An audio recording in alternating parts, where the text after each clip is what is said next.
ગાંધીનગરમાં સરપંચ સંમેલનમાં પંચાયત મંત્રી જ બાકાત. રાજ્ય કક્ષાના પંચાયત મંત્રી બચુ ખાબડને બાકાત રખાયા છે. મનરેગા કૌભાંડમાં પુત્રોની સંડોવણી બાદ સરકારી કાર્યક્રમથી દૂર. આમંત્રણ પત્રિકામાં પણ બચુ ખાબડનું નામ નથી.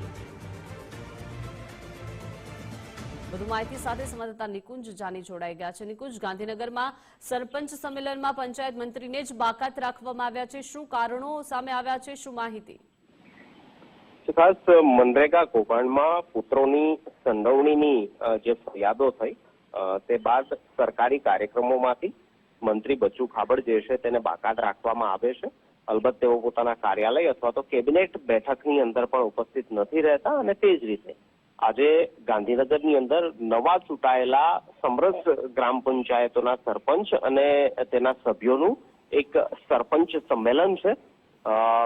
બચુ ખાબડ પંચાયત રાજ્યમંત્રી છે, તેના નાતે તેમની ઉપસ્થિતિ આ કાર્યક્રમની અંદર સ્વાભાવિક બનતી હોય, પરંતુ મનરેગા કૌભાંડની જે છાંટા તેમના પર લાગ્યા છે અને તેના કારણે સરકાર પણ હવે તેમને આ પ્રકારના સરકારી કાર્યક્રમોની અંદર સંમલિત નથી કરવા માંગતી.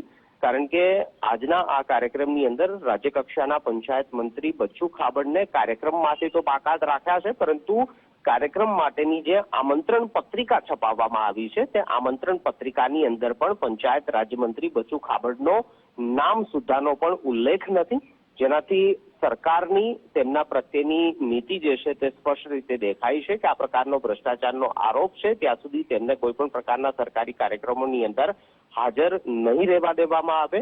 અલબત્ત તેમને કેબિનેટની અંદર પણ ઉપસ્થિત ન રહેવા માટેની સૂચના આપવામાં આવી છે. આ પહેલા પણ દાહોદ ખાતે જ્યારે પ્રધાનમંત્રીનો કાર્યક્રમ હતો ત્યારે પણ તેમને સ્ટેજ પર સ્થાન નહોતું મળ્યું. શાળા પ્રવેશોત્સવના કાર્યક્રમની અંદર પણ તેમની કોઈ જગ્યાએ સામેલ જે છે તે નથી કરવામાં આવ્યા અને આજના આ પંચાયત રાજ્યમંત્રીના પોતાના વિભાગના કાર્યક્રમમાં પણ તેમનો સ્થાન નથી. અલબત્ત પત્રિકાની અંદર પણ તેમનો નામ ઉલ્લેખ નથી. જી બિલકુલ, આભાર નિકુંજ વિગત આપવા બદલ.